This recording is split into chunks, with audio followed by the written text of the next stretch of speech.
Hi friends, welcome to learn computer videos. Telugu వీడియోస్కి మీ అందరికీ స్వాగతం. అండ్ నా పేరు మోహన్. మీకు వీడియోలో టాలీ 12th లెసన్ మీకు చెప్పబోతున్నాను. ఇంతకుముందు 11 లెసన్స్ అన్నీ మనం కంప్లీట్ చేసుకున్నాం. ఇప్పుడు 12th లెసన్. అండ్ ప్రతి లెసన్లో కూడా మీకు స్టెప్ బై స్టెప్ చెప్పడం జరుగుతుంది అండ్ డెప్త్గా.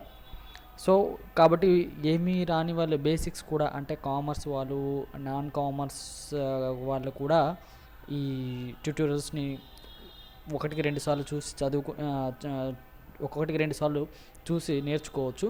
కాబట్టి ఆ ఈజీ మెథడ్లో చెప్పడం జరుగుతుంది. కాబట్టి ప్రతి ఒక్కరు ఫాలో అవుతున్నారని నేను ఆశిస్తున్నాను.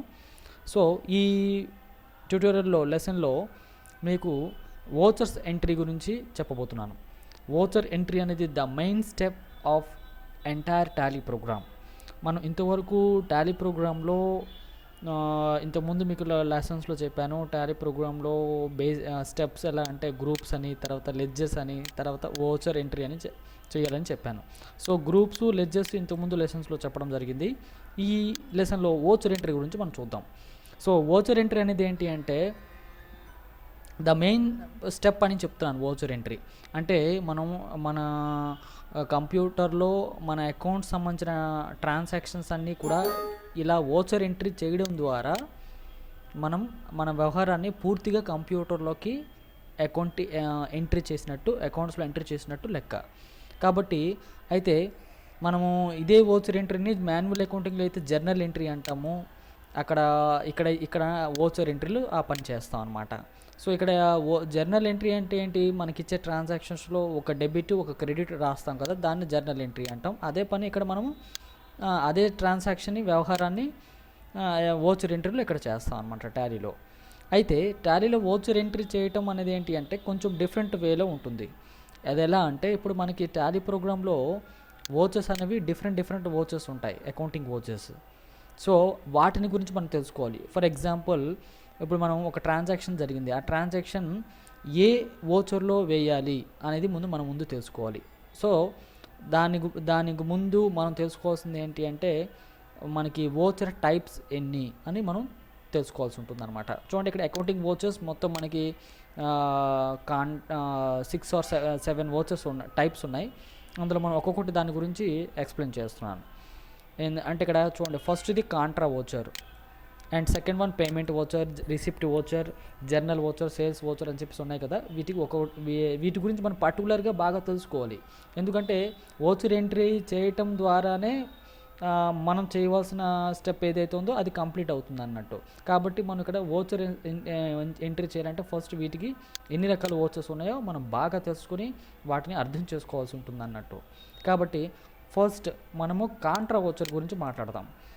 ఈ కాంట్రా వోచర్లోకి వచ్చే వ్యవహారాలు మనం ఏంటంటే, ఫర్ ఎగ్జాంపుల్ కాంట్రాలోకి వచ్చేది ఇక్కడ మనం చూస్తే కనుక చూడండి, ఇక్కడ withdraw money from bank for పెట్టి క్యాష్ అని చెప్పేసి ఉన్నాయి కదా. ఇలా ఒక ట్రాన్సాక్షన్ ఇచ్చాడు అంటే మనం కాంట్రా వోచర్లో ఎటువంటి వ్యవహారాలు వేస్తాము అంటే, బ్యాంక్లో డిపాజిట్ చేసినా లేదా బ్యాంకు నుంచి విత్డ్రా చేసినా, ఈ 2 రకాల వ్యవహారాల్లో కంపెనీకి మరియు బ్యాంకుకి మధ్య జరిగే ట్రాన్సాక్షన్స్ అనమాట ఇవి.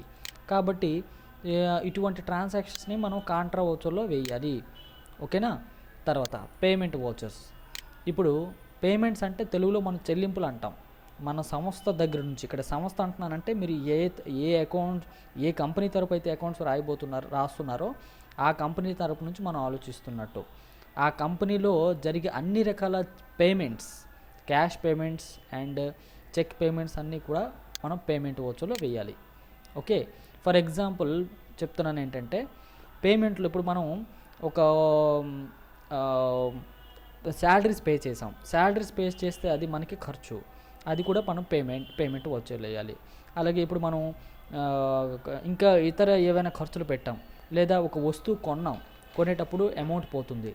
అలాగే ఒక వ్యక్తికి మనం డబ్బులు బాకీ ఉండి డబ్బులు చెల్లిస్తున్నాం, అటువంటి వ్యక్తికి కూడా అటువంటి ట్రాన్సాక్షన్ కూడా ఇక్కడ పేమెంట్లో వేయాలి. ఎందుకంటే మన దగ్గర నుంచి, అంటే మన సంస్థ నుంచి, వ్యాపార సంస్థ నుండి డబ్బులు అనేవి లేదా చెక్స్ అనేవి బయటికి వెళ్ళిపోతుంది. సో ఆ విధంగా చెల్లింపులన్నీ కూడా పేమెంట్ వోచర్లో మీరు వేయాలి. And next one receipt voucher. So ఇకపోతే ఇక్కడ మనం రిసిప్ట్ ఓచర్ గురించి తెలుసుకోబోతున్నాం. సో రిసిప్ట్ ఓచర్ అంటే ఏంటంటే క్వైట్ ఆపోజిట్ పేమెంట్. అక్కడ పేమెంట్ అంటే చెల్లింపులు అయితే, ఇక్కడ రిసిప్ట్ అంటే వసూళ్ళు. మన సంస్థకి ఏ విధంగా అయినా సరే నగదు కానీ తర్వాత చెక్స్ కానీ రిసీవ్ అయితే వాటిని మనం రిసిప్ట్ ఓచర్లో వేయాలి. ఫర్ ఎగ్జాంపుల్, ఒక వ్యక్తి మనకి డబ్బులు ఇవ్వాల్సి ఉండి మనకి అతను ఇచ్చేశాడు. సో అది మనకి వసూలు అవుతుంది కాబట్టి మనం రిసిప్ట్ ఓచర్లో వేయాలి. అలాగే ఇప్పుడు ఫర్ ఎగ్జాంపుల్ మనకి అద్దె వచ్చింది, మనకి అద్దె డబ్బులు కట్టేశారు మనకి, అంటే డబ్బులు ఇచ్చినప్పుడు అది డబ్బు వస్తుంది కాబట్టి రిసిప్ట్ ఓచర్లో వేయాలి అనమాట. ఓకే, ఇకపోతే సేల్స్ నేను పెండింగ్ పెడుతున్నాను, అలా ఉంచండి. నెక్స్ట్ సేల్స్ జర్నల్ ఓచర్ అలా ఉంచండి. సేల్స్ ఓచర్ గురించి మాట్లాడతాం. Sales are invoice. సేల్స్ అంటే ఇక్కడ మన సంస్థలో జరిగే అమ్మకాలు మనం ఇందులో వేయాలి. అమ్మకాలు అంటే మీకు సేల్స్ అంటే తెలుసు కదా, అమ్మకాలు.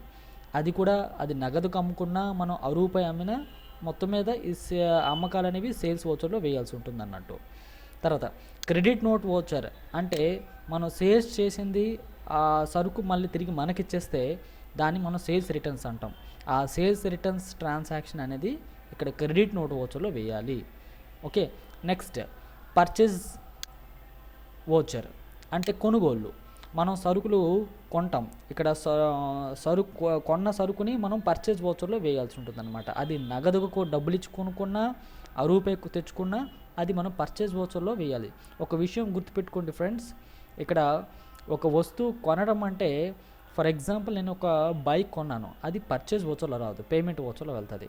అలాగే నా బిజినెస్లో నేను గూడ్స్ పర్చేజ్ చేసుకున్నాను, నేను అప్పుడు అది మాత్రం పర్చేజ్ ఓచర్లోకి వస్తుంది. అంటే ఏంటి తేడా, అక్కడ కొనడం కదా ఇక్కడ కొనడం కదా అని చెప్పేసి ఉంది కదా అని మీరు పర్చేజ్ ఓచర్స్లో వేసేస్తారు. మ్యాక్సిమం అలాగే అందరూ ఆలోచిస్తారు. పర్చేజ్ కనబడితే పర్చేజ్ ఓచర్లో వేయకూడదు. సో ఇక్కడ బైక్ కొనేటప్పుడు పర్చేజ్ ఓచర్లు ఎందుకు రాదంటే, ఏ వస్తువు అయితే తిరిగి అమ్మే ఉద్దేశంతో కొంటామో అటువంటి వాటినే మనము గూడ్స్ కింద, వాటితో మనం వ్యాపారం చేస్తున్నాం కాబట్టి వాటిని గూడ్స్ కింద పరిగణిస్తాం. సో అటువంటి వాటిని మనం కొనేటప్పుడే పర్చేజ్ ఓచర్లో వేయాలి. ఇకపోతే మనం బైక్ కొన్నాం, బైక్ అనేది తిరిగి మేము అమ్మాం, వాటితో మనం వ్యాపారం చేయట్లేదు కాబట్టి మనం ఏం చేయాల్సి ఉంటుందంటే దాన్ని పేమెంట్ ఓచర్లో వేయాల్సి ఉంటుంది. అక్కడ డబ్బు చెల్లించే కదా తీసుకొస్తాం. ఓకేనా, సో అది ఆ పాయింట్ గుర్తుపెట్టుకోండి. And next one debit note voucher అంటే పర్చేస్ చేసిన సరుకు మన దగ్గర నచ్చకపోతే మనం రిటర్న్ చేసేస్తాం. అటువంటి రిటర్న్స్ని మనం పర్చేజ్ రిటర్న్స్ అంటాం, లేదా డెబిట్ నోట్ ఓచర్లో వేయాల్సి ఉంటుంది అనమాట. డెబిట్ నోట్ ఓచర్ అంటే పర్చేజ్ రిటర్న్స్ని డెబిట్ నోట్ ఓచర్లో మనం వేయాల్సి ఉంటుంది అనమాట. And one reversing journals, memo vouchers అనేవి అండ్ వాటికి అవసరం బట్టి వాటిని వాడదాం, తెలుసుకుందాం. ప్రస్తుతానికి ఇవి మనకి అవసరం కాబట్టి వీటిని ఎలా యూజ్ చేయాలో మీకు ఎక్స్ప్లెయిన్ చేశాను. సో అయితే ఇక్కడ మీరు పక్కన F4 F5 ఇవన్నీ ఉన్నాయి చూసారా, ఇవి షార్ట్ కట్ కీస్ అనమాట. అంటే కాంట్రా ఓచర్ డిస్ప్లే కావాలంటే F4 బటన్ ప్రెస్ చేయాలి ఫంక్షనల్ కీస్లో. పేమెంట్ ఓచర్ ఓపెన్ చేయాలంటే F5 ప్రెస్ చేయాలి.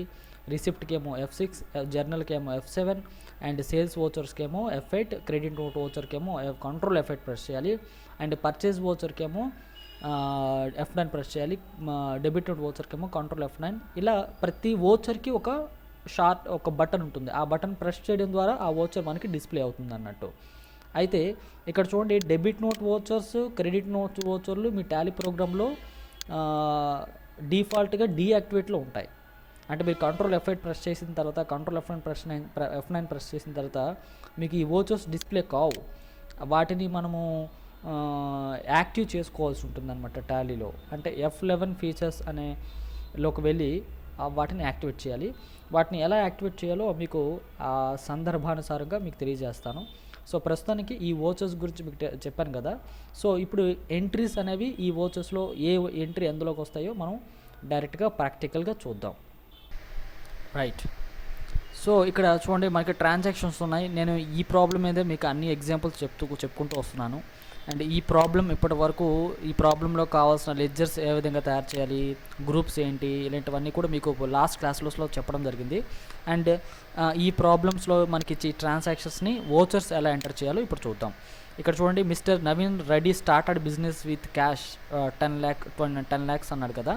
ఇక్కడ క్యాష్ అకౌంట్ డెబిట్ అవుతుంది, క్యాపిటల్ అకౌంట్ క్రెడిట్ అవుతుంది అనమాట. అయితే ఇక్కడ ఇచ్చిన ఈ ట్రాన్సాక్షన్ అనేది ఏ వోచర్లో మనం వేయాల్సి ఉంటుంది, అంటే కాంట్రాలోన, పేమెంట్లోన, రిసిప్ట్లోన, జర్నల్లోన, ఏ వేటిలో వేయాల్సి ఉంటుంది అనేది ఇక్కడ మనం మాట్లాడుకుందాం. ఓకే, సో అలా ఆలోచిస్తే కనుక ఇక్కడ చూడండి, బిజినెస్లోకి, వ్యాపార సంస్థలోకి నవీన్ రెడ్డి తన వ్యాపార సంస్థలోకి డబ్బు పెడుతున్నాడు, అంటే ఇన్వెస్ట్ చేస్తున్నాడు, అంటే క్యాష్ అనేది బిజినెస్లోకి వస్తుంది కాబట్టి అక్కడ cash account is debit and capital account is credit. So ఈ ట్రాన్సాక్షన్ అనేది ఎందులో వేయాల్సి ఉందంటే మీరు ఒకసారి గెస్ట్ చేయండి. ఇక్కడ క్యాష్ రిసీవ్ అవుతుంది కాబట్టి ఖచ్చితంగా ఇది రిసిప్ట్ వోచర్లో వేయాలి. సో రిసిప్ట్ వోచర్ ఓపెన్ చేయడానికి మనం టాలీ ప్రోగ్రాంలో F6 ప్రెస్ చేయాలని మీకు ఇక్కడ మీరు తెలుసుకున్నారు. చూడండి, రిసిప్ట్ వోచర్ ఓపెన్ చేయాలంటే F6. ఓకేనా, మీరు ఇది చెప్పినవన్నీ కూడా నేర్చుకునేటప్పుడు మీ రఫ్ నోట్స్లో మీరు నోట్ చేయడం ద్వారా అండ్ తర్వాత నోట్ చేసిన తర్వాత ప్రాక్టీస్ చేయడం ద్వారానే మీకు 100% నాలెడ్జ్ అనేది మీకు రావటం అనేది జరుగుతుంది. కాబట్టి ఓన్లీ వీడియో చూసి తెలుసుకున్నంత మాత్రాన ఎటువంటి నాలెడ్జ్ మీకు రాదు. కాబట్టి 100% ప్రాక్టికల్ 1-2 సార్లు చేయాల్సి ఉంటుందన్నమాట. ఓకే ఫ్రెండ్స్, సో ఇప్పుడు టాలీ ప్రోగ్రామ్ ఓపెన్ చేద్దాం. ఓకే, సో ఇక్కడ చూడండి, టాలీ ప్రోగ్రాంలో మనం నవీన్ రెడ్డి ఎంటర్ప్రైజెస్ అని చెప్పేసి మనం ఇంతకుముందు లెసన్స్లో కంపెనీ క్రియేట్ చేసాం కదా. తర్వాత ఇక్కడ అకౌంటింగ్ వోచర్స్లోకి వెళ్ళి మనం వోచర్స్ ఎంటర్ చేయాల్సి ఉంటుంది. చూడండి, అకౌంటింగ్ వోచర్స్ ఇక్కడ ఉంది కదా, వాటిలోకి వెళ్ళి మనం వోచర్స్ ఎంటర్ చేయాల్సి ఉంటుంది. అండ్ దానికి ముందు అకౌంట్స్ ఇన్ఫోలో మీకు చెప్పాను, అందులో లెడ్జెస్ గ్రూప్స్ ఉంటాయని చెప్పేసి. అండ్ ఇప్పుడు మనం ఎంటర్ చేయబోయే ఈ ట్రాన్సాక్షన్ సంబంధించిన లెడ్జెస్ మనం ముందుగానే తయారు చేస్తున్నాం. సో ఒకసారి మీకు చూపిస్తున్నాను చూడండి. అకౌంట్స్ ఇన్ఫో క్లిక్ చేయండి, లెడ్జర్స్ క్లిక్ చేయండి, చూడాలంటే డిస్ప్లే క్లిక్ చేయండి. చూడండి, మనకి ఇక్కడ లెడ్జర్స్ అన్నీ ఉన్నాయి కదా. సో ఈ లెడ్జర్స్ని మనం మళ్ళీ అకౌంటింగ్ వోచర్ ఎంట్రీ చేసేటప్పుడు అవి డిస్ప్లే అవుతాయి.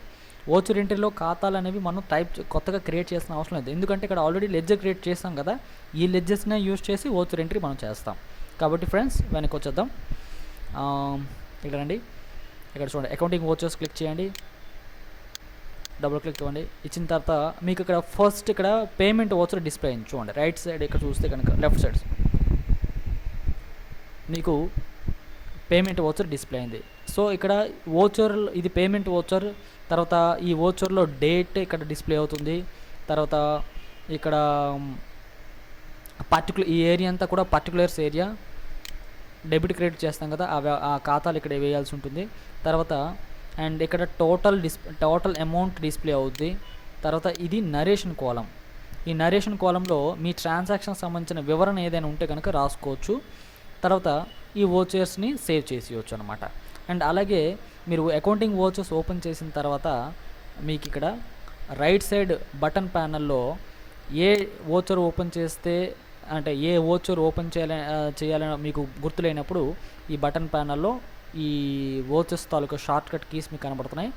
వాటిని క్లిక్ చేయడం ద్వారా కూడా మీరు వోచర్ని ఓపెన్ చేయొచ్చు అనమాట. ఓకే, సో ఫ్రెండ్స్ ఇప్పుడు రిసిప్ట్ వోచర్ ఓపెన్ చేద్దాం. రిసిప్ట్ ఓపెన్ చేయడానికి F6 కదా, కీబోర్డ్లో F6 కానీ మౌస్తో క్లిక్ చేయడం ద్వారా ఓపెన్ చేయండి. చూడండి, రిసిప్ట్ వోచర్. ఇందులో మీకు చూడండి, ఇప్పుడు మీకు డబుల్ ఎంట్రీ సిస్టంలో మీకు చెప్తున్నాను, అంటే వన్ డెబిట్ అండ్ ఇంకోటి క్రెడిట్ అనమాట. సో ఇక్కడ ఇందులో డెబిట్ ఏది, cash account debit, capital account credit అని చెప్పాను కదా. చూడండి, మీకు ఇక్కడ ఎగ్జాంపుల్ ఇక్కడ ఉంటుంది. చూడండి, ఇక్కడ రిసిప్ట్ వోచర్లో మీకు cash account is debit, capital account is credit. కాబట్టి ఇక్కడ చూడండి, మీకు సింగిల్ ఎంట్రీ వోచర్ వచ్చింది. అంటే వోచర్లో మీకు సింగిల్ ఎంట్రీ అని డబుల్ ఎంట్రీ అని టూ టైప్స్ వోచర్ మోడ్స్ ఉంటాయి. మనం ప్రజెంట్ డబుల్ ఎంట్రీలో ఇక్కడ మార్చాలంటే మనకి ఇక్కడ F12 క్లిక్ చేయండి, అంటే కాన్ఫిగరేషన్లో మీకు ఇక్కడ వోచర్స్లో సింగిల్ ఎంట్రీ వద్దనుకుంటున్నారు కాబట్టి ఇక్కడ సెకండ్ ఆప్షన్ చూడండి. సెకండ్ ఆప్షన్ ఇక్కడ use single entry mode for payment receipt contra yes అని ఉంది, దాన్ని నో చేయండి. సో ఎంటర్ ప్రెస్ చేసి నో నొక్కండి చాలు. తర్వాత అలాగే ఎంటర్ చేసుకుంటూ వచ్చేయండి. మీకు సేవ్ చేయడానికి షార్ట్ కట్కి చెప్పాను, కంట్రోల్ ఏ కూడా యూజ్ చేయొచ్చు. చూడండి, మీరు ఇక్కడ చూస్తే కనుక లెఫ్ట్ సైడ్లో మీకు 2 బైలు కనబడుతున్నాయి. ఓకే, అయితే మరి ఇక్కడ 2 బైలు ఏంటి అంటే, ఇక్కడ 2 అంటే క్రెడిట్ బై అంటే డెబిట్ అనమాట. సో ఆ విషయం గుర్తుపెట్టుకోండి. ఇక 2 అంటే క్రెడిట్ వ్యవహారం వేయాలి, బై అంటే డెబిట్ వ్యవహారం వేయాలి. ఓకేనా? సో ఇందులో 2 ఏది మీకు ఇక్కడ ఏం చెప్పాను చూడండి. Cash account is debit, capital account credit. Credit capital కదా, సో క్యాపిటల్ సెలెక్ట్ చేయండి. సి అని నొక్కితే మీకు రైట్ సైడ్ మీకు లెడ్జెస్ డిస్ప్లే అయ్యాయి. సో అందులో క్యాపిటల్ సెలెక్ట్ చేయండి. సెలెక్ట్ చేసిన తర్వాత దాని అమౌంట్ వేయండి. అమౌంట్ ఎంత ఓచర్ ఎంట్రీ ఇక్కడ పైన 10 lakhs రూపీస్. ఓకే, సో మనం ఓచర్ ఎంట్రీ చేద్దాం. ఇక్కడ క్యాపిటల్ అకౌంట్లో 10 క్రెడిట్లో 10 lakhs వేయండి. 10 lakhs ఎంటర్ ప్రెస్ చేసి చూడండి 1 lakh పడింది. 10 lakh ఎంటర్, మళ్ళీ ఎంటర్ చేయాలి. బై అనే చోట ఇక్కడ డెబిట్ ఏదైతే ఉందో అది చేయాలి. క్యాష్ అకౌంట్ ఈజ్ డెబిట్ ఇక్కడ. సో మీరు అప్ అండ్ డౌన్ యారో కేస్తూ రైట్ సైడ్ కనబడుతున్న లెడ్జర్స్లో సెలెక్ట్ చేయాలి. క్యాష్ అకౌంట్ సెలెక్ట్ చేయండి అండ్ ఇక్కడ ఎంటర్ ప్రెస్ చేయండి. మరి ఇక్కడ నేను చెప్పాను కదా నరేషన్ ఉంటే రాసుకోవచ్చు. ఎంటర్. మళ్ళీ ఇక్కడ చూడండి, ఇక్కడ మీకు డేట్ బిలో స్టార్టింగ్ బుక్స్ అని చెప్పేస్తుంది. ఈ ఎర్రర్ దేనికి అంటే మనం టాలీ ప్రోగ్రాంలో కంపెనీ క్రియేషన్లో ఒక డేట్ ఇచ్చి ఓచర్ ఎంటర్లో ఇంకొక డేట్ ఇస్తే కనుక ఈ విధంగా మనకి డేట్ ప్రాబ్లం వస్తుంది, ఎర్రర్. కాబట్టి ఇక్కడ చూస్తే కనుక మీకు పర్టికులర్గా అర్థమవుతుంది. డేట్ బిలో స్టార్టింగ్ బుక్స్ 1/4/2015 నుంచి స్టార్టింగ్ ఇచ్చాం మనం. కానీ ఇక్కడ ఓచర్ ఎంట్రీలో చూస్తే కనుక 31st March 2009 అని ఇచ్చాను. కాబట్టి ఒకసారి వెనక్కి వెళ్ళి మీరు డేట్ మోడిఫై చేయండి. 1/4/2015 అని ఇవ్వాలి. ఎంటర్ ప్రెస్ చేసి అలా ఎంటర్ ప్రెస్ చేసుకుంటూ రండి, సేవ్ చేయండి. అండ్ అలాగే మళ్ళీ ప్రాబ్లం వచ్చింది. మళ్ళీ మరొక ఎర్రర్ ఏంటి అంటే డేట్ అబోవ్ కరెంట్ పీరియడ్. చూడండి, ఇంతకుముందు నేను ఏంటంటే డేట్ తప్పు వచ్చింది, ఇక్కడ కరెంట్ పీరియడ్ తప్పు వస్తుంది ప్రజెంట్. ఓకేనా? పీరియడ్ అంటే మీకు చెప్పాను ఫైనాన్షియల్ ఇయర్. ఈ సంవత్సరం ఒక ఏప్రిల్ నుంచి నెక్స్ట్ ఇయర్ మార్చ్ వరకు ఫైనాన్షియల్ ఇయర్ ఉంటుంది. మనం కంపెనీ క్రియేషన్లో 1/4/2015 ఇచ్చిన, బట్ కొన్ని కంపెనీలో పీరియడ్ అనేది ఆటోమేటిక్గా చేంజ్ అయ్యి ఉంటుంది, వాటిని మనం మార్చాలి. సో పీరియడ్ మనం చూడడానికి Alt F2 ప్రెస్ చేయాలి. కీబోర్డ్లో Alt F2 ప్రెస్ చేయడం ద్వారా మీకు పీరియడ్ వస్తుంది. చూడండి, ఇక్కడ పీరియడ్లో 2008 నుండి 9 ఉంది. మనం ఇక్కడ 2015 ఎంటర్ చేస్తున్నాం కాబట్టి ఇక్కడ ఓచర్ సేవ్ అవ్వదు. కాబట్టి ఇక్కడ మార్చండి 1/4/2015 ఎంటర్. అండ్ ఈ ఎండింగ్ ఇయర్ 31st March 2016 ఇచ్చి సేవ్ చేయండి. ఇప్పుడు చూడండి సేవ్ అవుతుంది. అలా ఎంటర్ ప్రెస్ చేసుకున్నాండి. చూసారా సేవ్ అయింది, ఒక బ్లాంక్ వచ్చింది. ఇప్పుడు నెక్స్ట్ ట్రాన్సాక్షన్. ఇప్పుడు పేమెంట్ ఏంటది? ఫర్నిచర్ కొన్నాం. ఫర్నిచర్ కొనేటప్పుడు మనకి మన దగ్గర నుంచి క్యాష్ పోతుంది కాబట్టి cash account credit, furniture debit. So ఇది పేమెంట్ ఓచర్లో వేయాలి, ఎందుకంటే పేమెంట్ అవుతుంది కాబట్టి. పేమెంట్ ఓచర్ ఓపెన్ చేయడానికి F5 చూడండి, క్లిక్ చేయండి. Okay, payment voucher. ఇక్కడ మీకు ఏంటంటే అది ఏ రోజు అయితే జరిగిందో ఆ రోజు ఇక్కడ డేట్ వేస్తారు. ఎంటర్. తర్వాత ఇక్కడ బై అడుగుతుంది. బై అంటే ఏంటి? డెబిట్ కదా. డెబిట్ ఏంటి? Furniture. Up and down arrow కీస్తో సెలెక్ట్ చేయండి. తర్వాత దాని అమౌంట్ ఎంత అయితే అంతే అండి. నేను అప్రాక్సిమేట్లీ సమ్ అమౌంట్ వేస్తున్నాను. ఎంటర్. అండ్ మళ్ళీ ఇక్కడ 2 దగ్గర నుంచి పక్కకు రండి. ఎంటర్. తర్వాత మళ్ళీ ఇక్కడ ఏంటి? క్యాష్ ఇచ్చి కొన్నాం కాబట్టి క్యాష్ అకౌంట్ క్రెడిట్ అవ్వాలి. 2 క్యాష్ సెలెక్ట్ చేయండి. Enter enter enter. సో ఇప్పుడు ఓచర్ సేవ్ అయింది. నెక్స్ట్ ఓచర్ చూడండి, పేమెంట్ ఓచర్లో నెక్స్ట్ ఓచర్ కూడా పేమెంట్. ఏంటది? పర్చేస్. ట్రాన్సాక్షన్ ఏంటంటే చదువుదాం. Goods purchased goods by cash. 2 లక్షల రూపాయలు సరుకు డబ్బులు ఇచ్చి కొన్నాం మనం. కొనుక్కున్నా. నేనేం చెప్పానంటే ఇంతకుముందు పర్చేజ్ ఓచర్లో వేయండి అని చెప్పా. ఓకేనా? పేమెంట్లో కూడా వేసుకోవచ్చు. సో పేమెంట్ల కంటే పర్చేజ్ ఓచర్లో వేయడం బెస్ట్.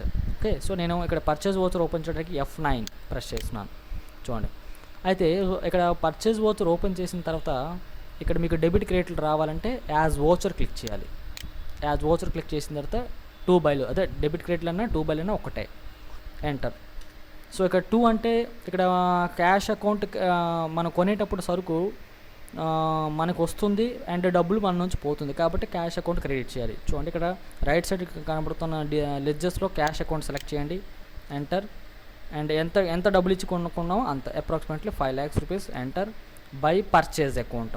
చూడండి, ఒకవేళ మీరు పర్చేజ్ అకౌంట్ లెడ్జర్ క్రియేట్ చేయకపోతే కనుక మీకు రైట్ సైడ్ లెడ్జెస్లో డిస్ప్లే కాదు. ఓకేనా? మీరు లెడ్జర్ క్రియేట్ చేయకపోయినా, ledger under group purchase accounts అని ఇవ్వకపోయినా మీకు ఇక్కడ డిస్ప్లే కాదు. కాబట్టి సో ఇక్కడ ఈ పర్చేజ్ అకౌంట్స్ని సెలెక్ట్ చేయండి. ఆటోమేటిక్ పడిపోయింది. Enter enter enter. Next one, sold goods for cash. మనము 3 లక్షల రూపాయల సరుకుని మనం నగదుకు అమ్ముకున్నాం, అంటే మనం అమ్మాం, డబ్బు వచ్చేసింది. అది సేల్స్ వోచర్లో వేయాలి, F8 సేల్స్. సో ఇక్కడ కూడా అంతే, ఇన్వాయిస్ వోచర్లో ఉంది. దానికోసం యాజ్ వోచర్ క్లిక్ చేయండి. తర్వాత డేట్ డేట్ వేయండి. డేట్ ఎలా వేస్తారంటే బ్యాక్ స్పేస్ చేస్తే అక్కడ డేట్ దగ్గరికి వెళ్తాం, లేదా F2 ప్రెస్ చేయడం ద్వారా మీకు డేట్ సెలెక్ట్ అవుతుంది. తర్వాత ఎంటర్ ప్రెస్ చేయండి. ఎంటర్. బై, ఇక్కడ బై దగ్గరికి వచ్చాం. బై అంటే ఇక్కడ డెబిట్ దేనికి చేయాలంటే క్యాష్ అకౌంట్కి డెబిట్ చేయాలి. ఎందుకు? క్యాష్ మనకు వస్తుంది కాబట్టి, సరుకు అమ్మితే డబ్బులు వస్తాయి కదా. సో ఇప్పుడు ఎంత సేల్స్ అయితే చేస్తారో అంత సేల్స్ అమౌంట్ వేయండి. టు సేల్స్ అకౌంట్ చూడండి, రైట్ సైడ్ మీకు ఇక్కడ సేల్స్ అకౌంట్ లిస్ట్ డిస్ప్లే అయింది. Enter enter enter. Next one, and sold goods for cash అయిపోయింది. Salaries paid to staff 10,000 for cash. Payment చేసాం మనం, అంటే ఎవరికి పేమెంట్ దేనికోసం పేమెంట్ చేసాం? శాలరీస్ పేమెంట్ చేసాం. So F5 payment voucher. అక్కడ బై అని అడుగుతుంది. బై అంటే debit, salary account is debit. చూడండి ఇక్కడ ఎస్ ప్రెస్ చేయండి, టైప్ చేయండి. అప్పుడు మీకు ఎస్తోనే హైలైట్ అవుతాయి. అప్పుడు అప్ అండ్ డౌన్ యారకీస్తో శాలరీ సెలెక్ట్ చేయండి. అందులో అమౌంట్ వేయండి, ఎంత అమౌంట్ అయితే శాలరీస్ పే చేస్తారో అంత వేయండి. వేసి టు క్యాష్ అకౌంట్ సెలెక్ట్ చేయాలి. క్యాష్ అకౌంట్ క్రెడిట్ కదా. Enter enter enter enter. So ఈ వోచర్ సేవ్ అయిపోయింది. Next, rent paid by cash. అద్దె కట్టాం, అద్దె చెల్లించాం. ఇది కూడా పేమెంట్ వోచర్లోనే. సో బై రెంట్ RE చూడండి సెలెక్ట్ అయింది రైట్ సైడ్. ఎంటర్. అండ్ తర్వాత ఎంత అద్దె కట్టామో అంత అద్దె టైప్ చేసేయండి అమౌంట్. తర్వాత క్యాష్ రూపంలో చెల్లించాం కాబట్టి క్యాష్ అకౌంట్ ఈజ్ క్రెడిట్. అదే చెక్ రాసి ఇచ్చాం అనుకోండి, ఇక్కడ మనం ఏ బ్యాంక్ చెక్ ఇచ్చామో ఆ బ్యాంక్ అకౌంట్కి ఇక్కడ క్రెడిట్ చేయాలి మనం. Enter enter. తర్వాత పెయిడ్ టు రాజేష్ అనే వ్యక్తికి మనం డబ్బులు చెల్లించాం. సో ఇక్కడ చూడండి, డబ్బు చెల్లించ రాజేష్ ఈజ్ బెనిఫిషియర్ కాబట్టి రాజేష్ అకౌంట్ ఈజ్ డెబిట్ కాబట్టి RA టైప్ చేయండి. ఆ రాజేష్ ఆటోమేటిక్ సెలెక్ట్ అయింది రైట్ సైడ్. ఎంటర్ చేయండి. ఎంత అమౌంట్ ఇచ్చామో అంత అమౌంట్ వేయండి. వేసిన తర్వాత టు క్యాష్ అకౌంట్ సెలెక్ట్ చేయాలి. అండ్ తర్వాత క్యాష్ రిసీవ్డ్ ఫ్రమ్ కిరణ్ దగ్గర నుంచి మనకు వచ్చింది. రిసీవ్ అంటే రిసిప్ట్ వోచర్, మనకి F6 రిసిప్ట్ వోచర్. అండ్ తర్వాత ఇక్కడ 2 అని అడుగుతుంది ఫస్ట్. అండ్ 2 అంటే క్యాపిటల్ అకౌంట్, సారీ 2 అంటే కిరణ్ అకౌంట్. అతని దగ్గర నుంచి మనకు వచ్చిందంటే అతను ప్రైజ్ను కోల్పోయాడు కాబట్టి కిరణ్ సెలెక్ట్ చేయండి. ఎంత amount? 60,000. Enter. By cash account, మన డబ్బులు వస్తుంది కాబట్టి క్యాష్ అకౌంట్కి డెబిట్ చేస్తున్నాం. ఓకే. తర్వాత పెయిడ్ టెలిఫోన్ ఎక్స్పెన్సెస్ అంటే టెలిఫోన్ ఎక్స్పెన్స్ పే చేస్తున్నాం. సో దానికోసం మనం పేమెంట్ వోచర్ ఓపెన్ చేద్దాం. అండ్ బై టెలిఫోన్ ఎక్స్పెన్సెస్ ఎంతైతే అంత 500 టు క్యాష్ అకౌంట్ క్యాష్ రూపంలో చెల్లిస్తున్నాం కాబట్టి cash account credit. Enter enter enter. So ఈ విధంగా మనం వోచర్స్ అన్నీ ఎంటర్ చేయాలి. ఓకేనా, అర్థమైంది కదా ఫ్రెండ్స్? మీకు వోచర్ ఎంట్రీ అనేది కొంచెం స్టార్టింగ్ కొత్తగా నేర్చుకునే వాళ్ళకి కొంచెం కన్ఫ్యూజ్డ్గా ఉంటుంది. బట్ ప్రతి స్టెప్ మీరు అబ్జర్వ్ చేసినట్లయితే మీకు ఇది చాలా బాగా అర్థమైపోతుంది. మెయిన్ వోచర్ ఎంట్రీ చేయాలంటే ఫస్ట్ మనం ట్రాన్సాక్షన్స్కి పద్దులు అంటే డెబిట్ ఏంటో క్రెడిట్ ఏంటో ఇవ్వటం రావాలి. తర్వాత వోచర్ ఎంట్రీ ఓపెన్ చేసిన తర్వాత మీరు ఆలోచించాల్సిన విషయం ఏంటంటే ఒక ఈ ట్రాన్సాక్షన్ ఏ వోచర్లో వేయాలి. సో అనుకున్న తర్వాత ఆ వోచర్ ఓపెన్ చేసిన తర్వాత అక్కడ మీకు 2 అడుగుతుందా, బై అడుగుతుందా? 2 అంటే క్రెడిట్ వ్యవహారాన్ని వేయాలి, బై అంటే డెబిట్ వ్యవహారాన్ని వేయాలి. అలాగే ఆ వోచర్ని ఏ డేట్లో సేవ్ చేయాలో కూడా ఇక్కడ డేట్ ఎంటర్ చేయాల్సి ఉంటుందన్నమాట. ప్రస్తుతానికి మనం డేట్స్ ఇవ్వలేదు, డేట్స్ కూడా ఇంపార్టెంటే. అండ్ ఇలాగ కరెక్ట్గా వేసేసి మీరు వోచర్స్ని సేవ్ చేసిన తర్వాత మీకు మీ ఇంత అమౌంట్స్ అన్నీ కూడా అన్ని బ్యాలెన్స్ షీట్లో, ప్రాఫిట్ అండ్ లాస్లో, ట్రయల్ బ్యాలెన్స్లో ఎంట్రీలు అనేవి పడిపోతాయి. ఓకే, ఇప్పుడు మనం బ్యాలెన్స్ షీట్ ఎగ్జాంపుల్ చూస్తే కనుక చూడండి, బ్యాలెన్స్ షీట్లో మీకు మొత్తం అమౌంట్లు అన్నీ పడ్డాయి కరెంట్ లైబ్రరీ. తర్వాత ప్రాఫిట్ అండ్ లాస్ ఓపెన్ చేస్తే కనుక మీకు ఈ అమౌంట్లు అన్నీ పడ్డాయి, అంటే ఎంట్రీస్ పడినట్టే కదా, లేకపోతే మీకు ఇవన్నీ బ్లాంక్గా కనపడతాయి అన్నట్టు. ఓకే, అయితే ఇప్పుడు ఈ రిపోర్ట్స్ గురించి నేను మీకు ఇంకా నెక్స్ట్ వీడియోలో మీకు క్లియర్గా చెప్తాను. ప్రస్తుతానికి ఈ వీడియోలో కేవలం వోచర్ ఎంట్రీ గురించి చెప్పాను. సో ఓచర్స్ ఎన్ని రకాలు, వాటిని ఎలా ఎంట్రీ చేయాలో ఈ వీడియోలో నేర్చుకున్నాం. సో ఫ్రెండ్స్, మీరు బాగా ఒకటికి 2 సార్లు నేర్చుకొని అర్థం చేసుకుంటారని ఆశిస్తున్నాను. మరిన్ని వీడియోస్ నెక్స్ట్ వీడియోస్లో మీకు చూపిస్తాను. ఈ వీడియో మీకు నచ్చినట్లయితే మీ ఫ్రెండ్స్ అందరికీ షేర్ చేయండి అండ్ లైక్ బటన్ ప్రెస్ చేయండి. అండ్ మరిన్ని వీడియోస్ కోసం మా ఛానల్లో నిరంతరం వాచ్ చేస్తుండండి, ఫాలో అవుతుండండి. Thank you for watching this video.